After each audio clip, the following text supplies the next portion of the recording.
ಆಚಿ chilli powder ಸಖತ್ ಖಾರ ಬಣ್ಣ ಮತ್ತು ರುಚಿ ಆಚಿ ಚಿಲ್ಲಿ ಪೌಡರ್ ನೋಡ್ತಾ ಇದ್ರೆ ಇದು ಪಕ್ಕ ಪ್ಲಾನ್ಡ್ ಆಗಿದೆ ಈ ಕೃತ್ಯ ಎಸಗಲಾಗಿದೆ ಅನ್ನೋ ಅನುಮಾನ. ದೆಹಲಿಯ ಕೆಂಪುಕೋಟೆ ಬಳಿ ಕಾರು ಸ್ಫೋಟ ಪ್ರಕರಣ ಸ್ಥಳದಿಂದ ಅವಶೇಷಗಳ ಸಂಗ್ರಹ ಆಗಿದೆ. ಸ್ಫೋಟಗೊಂಡ i20 ಕಾರಿನ ಸ್ಟೇರಿಂಗು ಬಿಡಿ ಭಾಗಗಳು ಪತ್ತೆಯಾಗಿರುವುದು. ಕಾರಿನ ಬಿಡಿ ಭಾಗಗಳನ್ನು ಸಂಗ್ರಹಿಸಿ ಪರೀಕ್ಷೆಗೆ ರವಾನೆ ಮಾಡಲಾಗಿದೆ ಅನ್ನೋದು ಗೊತ್ತಾಗ್ತಾ ಇದೆ. ನೋಡಿ, ಆ ಕಾರಿನ ಸ್ಟೇರಿಂಗ್, ಕೆಲವು ವೈರ್ಗಳು, ಕೆಲವು ಬಿಡಿ ಭಾಗಗಳು ಇವುಗಳನ್ನು ಸಂಗ್ರಹಿಸಿದ್ದಾರೆ. ಸ್ಥಳದಲ್ಲಿ ಏನೆಲ್ಲ ಅನುಮಾನಾಸ್ಪದ ವಸ್ತುಗಳು ಸಿಕ್ಕಿದೆಯೋ ಅದೆಲ್ಲವನ್ನು ಕೂಡ ಸಂಗ್ರಹಿಸಿದ್ದಾರೆ ಅನ್ನೋದು ಗೊತ್ತಾಗ್ತಾ ಇದೆ. ಘಟನೆ ನಡೀತಾ ಇದ್ದ ಹಾಗೇನೆ ಸ್ಥಳಕ್ಕೆ ತಂಡ ಆಗಮಿಸಿತ್ತು, ಕಾರ್ಯಾಚರಣೆಯನ್ನು ಮಾಡಿತ್ತು.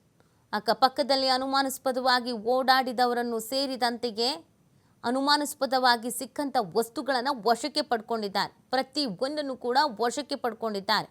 ಇದೀಗ ಅದೆಲ್ಲವನ್ನು ಕೂಡ ತನಿಖೆಗೆ ಒಳಪಡಿಸ್ತಾರೆ. ಏನು ಬಳಸಿದ್ರು ಈ ಸ್ಫೋಟಕ್ಕೆ, ಯಾವ ವಸ್ತುವನ್ನು ಬಳಕೆ ಮಾಡಿಕೊಂಡಿದ್ರು, ಇದು ಅಚಾನಕ್ಕಾಗಿ ಆಗಿರೋದಾ ಅಥವಾ ಪ್ಲ್ಯಾನ್ ಮಾಡಿಯೇ ಆಗಿರೋದಾ, ಏನು ಎತ್ತ ಎಲ್ಲವೂ ಕೂಡ ಗೊತ್ತಾಗಲೇ ಇದೆ. ಇನ್ನು ಈ ಕಾರ್ನಲ್ಲಿ 3 ಸಜೀವ ದಹನ ಅಂತ ಹೇಳ್ತಾ ಇದ್ರು. 3 ಜನರ ಮೃತದೇಹ ಸಿಕ್ಕಿದೆ ಅಂತ. ಅದರಲ್ಲಿ ಒಬ್ಬ ಉಮರ್ ಅಂತ ಅನುಮಾನ ವ್ಯಕ್ತಪಡಿಸ್ತಾ ಇದ್ದಾರೆ. ಇನ್ನುಳಿದಿದ್ದಿಬ್ಬರು ಯಾರು, ಅದು ಕೂಡ ಪ್ರಶ್ನೆ ಇದೆ. ಹಾಗಾಗಿ ಆ ಆ್ಯಂಗಲ್ಸ್ಗಳಲ್ಲೂ ಕೂಡ ತನಿಖೆಯನ್ನು ಮಾಡಲಾಗ್ತಾ ಇದೆ. ಇನ್ನು ಈ ಕೆಂಪುಕೋಟೆ ಬಳಿ ಕಾರ್ ಏನು ಸ್ಫೋಟಗೊಳ್ತೋ ಈ ಸಂದರ್ಭದಲ್ಲಿ ಈ ಬ್ಲಾಸ್ಟ್ ಆಗ್ತಾ ಇದ್ದ ಹಾಗೇನೆ ಆ ಕಾರಿನ ಕೆಲವೊಂದಷ್ಟು ಅವಶೇಷಗಳಲ್ಲಿ ಸಿಕ್ಕಿರೋದು ನೀವು ನೋಡ್ತಾ ಇದ್ದೀರಾ. ಸ್ಟೇರಿಂಗ್ ಸೇರಿದಂತೆ ಕೆಲವೊಂದಷ್ಟು ವೈರ್ಗಳೆಲ್ಲ ಸಿಕ್ಕಿದೆ. ಅದನ್ನೆಲ್ಲ ಈಗಾಗಲೇ ಸಂಗ್ರಹಿಸಿಬಿಟ್ಟಿದ್ದಾರೆ. ತೀವ್ರತೆ ಗೊತ್ತಾಗಬೇಕಲ್ಲ, ಎಷ್ಟು ತೀವ್ರತೆಯಲ್ಲಿ ಈ ಸ್ಫೋಟ ಸಂಭವಿಸಿದೆ, ಈ ಸ್ಫೋಟಕ್ಕೆ ಏನಾದರೂ ಪರ್ಟಿಕ್ಯುಲರ್ ಆಗಿ ವಸ್ತುಗಳನ್ನು ಬಳಕೆ ಮಾಡ್ಕೊಂಡಿದ್ದಾರಾ?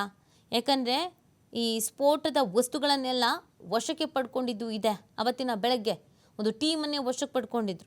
ಸೊ ಹಾಗಾಗಿ ಇಲ್ಲಿ ಎಷ್ಟು ಸ್ಫೋಟಕ ಬಳಕೆ ಮಾಡ್ಕೊಂಡಿದ್ದಾರೆ, ಏನು ಎತ್ತ ಗೊತ್ತಾಗಬೇಕು ಅಂತಂದರೆ ಅಲ್ಲಿ ಸಿಗುವಂಥ ಪ್ರತಿಯೊಂದು ಅವಶೇಷಗಳು ಕೂಡ ತುಂಬಾ ಇಂಪಾರ್ಟೆಂಟ್ ಆಗುತ್ತೆ.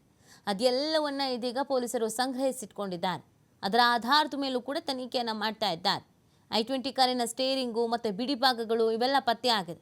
ಇನ್ನೂ ಏನೇನು ಪತ್ತೆ ಆಗಿದೆ, ಏನಾದರೂ ಸಿಕ್ಕಿದೆಯಾ, ಪಿಸ್ತೂಲು, ಗುಂಡು, ಇನ್ನೊಂದು ಮತ್ತೊಂದು ಆ ಥರದ್ದೇನು, ಇದೆಲ್ಲವೂ ಕೂಡ ಇಂಪಾರ್ಟೆಂಟ್ ಆಗುತ್ತೆ. ಒಟ್ಟಿನಲ್ಲಿ ಇದು ಮೊದಲ ಹಂತದಿಂದಲೇ ತನಿಖಾಧಿಕಾರಿಗಳಿಗೆ, ತನಿಖಾ ಸಂಸ್ಥೆಗಳಿಗೆ ಇದ್ದಂಥ ಅಥವಾ ಇರುವಂಥ ಅನುಮಾನ ಇದೊಂದು ಆತ್ಮಾಹುತಿ ದಾಳಿ ಇರಬಹುದು ಅನ್ನುವಂಥದ್ದು. ಆದರೆ ಕೆಂಪುಕೋಟೆಯನ್ನೇ ಟಾರ್ಗೆಟ್ ಮಾಡ್ಕೊಂಡಿದ್ರೋ ಅಥವಾ ಬೇರೆ ಇನ್ಯಾವುದಾದ್ರೂ ಭಾಗವನ್ನು ಟಾರ್ಗೆಟ್ ಮಾಡಿಕೊಂಡು ತೆರಳ್ತಾ ಇದ್ದಂಥ ಸಂದರ್ಭದಲ್ಲಿ ಆಗಿದೆಯೋ ಅದೊಂದು ಕನ್ಫರ್ಮ್ ಆಗಬೇಕಾಗತ್ತೆ ಅಂತ ಕಾಣಿಸುತ್ತೆ. ಸೊ ಈ ತನಿಖೆಯ ನಂತರ ಅಧಿಕಾರಿಗಳು ಡೀಟೇಲ್ಸನ್ನು ನೀಡಲಿದ್ದಾರೆ. ಖುದ್ದಾಗಿ ಅಧಿಕಾರಿಗಳು ಇದೀಗ ಪರಿಶೀಲನೆಯಲ್ಲಿ ಬ್ಯುಸಿ ಆಗಿರೋದು. ಅಲ್ಲಿನ ದೃಶ್ಯವನ್ನು ನೋಡಿದ್ರೆ ನಿಮಗೆ ಗೊತ್ತಾಗುತ್ತೆ ಯಾವ ಪ್ರಮಾಣದಲ್ಲಿ ಬ್ಲಾಸ್ಟ್ ಆಗಿದೆ ಅಂತ. i20 ಕಾರ್ ಒಂದೇ ಅಲ್ಲ, ಅಕ್ಕಪಕ್ಕದಲ್ಲಿ ನಿಲ್ಲಿಸಿದಂಥ ಕಾರು, ಬೈಕು ಎಲ್ಲ ನಜ್ಜು ಗುಜ್ಜಾಗಿ ಜಖಮ್ಮಾಗಿ ಹೋಗ್ಬಿಟ್ಟಿದೆ. ಮಾನವನ ದೇಹವೇ ಛಿದ್ರವಾಗಿ ಕೈ ಒಂದು ಕಡೆ, ಕಾಲು ಒಂದು ಕಡೆ, ತಲೆ ಒಂದು ಕಡೆ ಬಿದ್ದಿತ್ತು ಅಂತಂದರೆ ಯೋಚನೆ ಮಾಡಿ ಅಲ್ಲಿನ ತೀವ್ರತೆ ಯಾವ ಪ್ರಮಾಣದಲ್ಲಿ ಇತ್ತು ಅನ್ನೋದು. ಕೆಲವರು ಬದುಕ್ತು ಬಡಜೀವ ಅಂತ ಎದ್ನೊಬ್ಬದ್ನ ಅಂತ ಓಡಿದ್ದಾರೆ. ಅಲ್ಲೆಲ್ಲ ಫೇಸ್ಬುಕ್ ಲೈವು, ಯೂಟ್ಯೂಬ್ ರೆಕಾರ್ಡಿಂಗ್ ಎಲ್ಲ ಮಾಡ್ಕೊಳ್ತಾ ಇದ್ರು. ಆ ಸಂದರ್ಭದಲ್ಲಿಯೇ ಈ ಒಂದು ದುರಂತ ನಡೆದಿರುವಂಥದ್ದು. ಗಾಬರಿ ಬಿದ್ದುಬಿಟ್ಟಿದ್ದಾರೆ ಜನ. ಒಮ್ಮೆಲೆ ಓಡೋದಕ್ಕೆ ಶುರು ಮಾಡಿದ್ದಾರೆ.